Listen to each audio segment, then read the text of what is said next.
अस्सलाम वालेकुम दोस्तों, क्या हाल है? तबीयत से ठीक है? मैं हाँ थारे होस्ट जमशेद बलोच तुसां दे पाओ बलोच टीवी।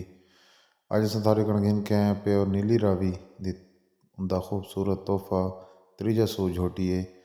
बहुत ही खूबसूरत कद काठ जिसामत और बड़ी हाइट ते वेट मौजूद है।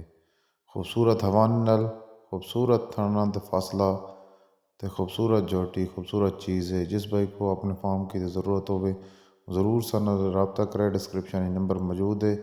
तो जिन्हें चैनल सबसक्राइब नहीं किया अपने चैनल जरूर सबसक्राइब करो, लाइक करो तो शेयर करो। जोटी की डिमांड 3.5 लाख है। फुल तैयार गब्बन जोटी है, हफ्ता तो 10 दिन गिन वैसी।